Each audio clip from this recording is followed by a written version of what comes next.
I think that we need to keep this in perspective. They're going to be having a dinner, my understanding is, at the very end of the summit. So they will have both been through a long series of meetings prior to the dinner. They'll both probably be very tired, so I think that we should have keep expectations in check. Okay, let me ask you a question about sort of how you think this dinner goes down, which is to say the president, President Trump, that is, will have been briefed by his team about what he can or cannot offer, I imagine. And then President Xi, I imagine, has also been briefed with various options about what they can or cannot offer.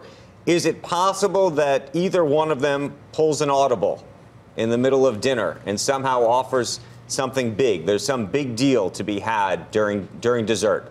Well, let us hope so. I think that, well, one very important factor would be who is attending the dinner.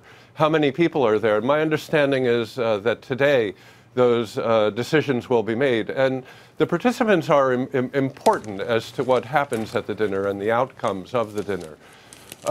I think that President Trump will have in mind that this is the 40th anniversary of opening and reform in China, and that President Xi is going to be returning to China in early December to celebrate the 40th anniversary of Deng Xiaoping's great speech to open up China, and that Xi Jinping will probably be announcing in the near term to the Chinese people new opening to new market access, new reforms, and hopefully that will lead the president to postpone the imposition of new tariffs on the Chinese and begin a process of dialogue negotiation that will lead to real results. How much of this is all theater? How much of this has been back-channeled and pre-organized? It's hard to believe, given all the publicity, all of the build-up, that they're going to walk into this dinner and there's going to be anything more than what was a previously staged and choreographed plan, no?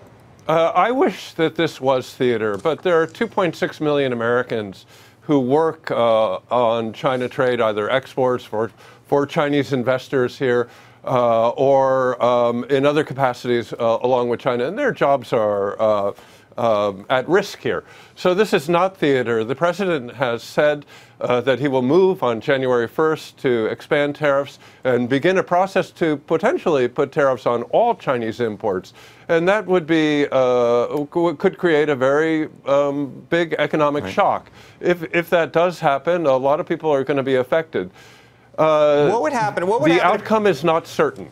What would happen if President Xi pulls an audible during dinner and says, look, we'll go to zero. We'll go to zero, you go to zero. Who really wins then? Well, I think that everyone would win if we are able to get into a position where we hold off on further tariffs. Better yet, remove the tariffs that are in place associated with the 301 activity. The 232 associated with steel and aluminum, that's not a China-specific or a bilateral issue. But the 301 tariffs are China-specific, and what would be success is getting rid of those tariffs, or at least postponing the imposition of additional tariffs.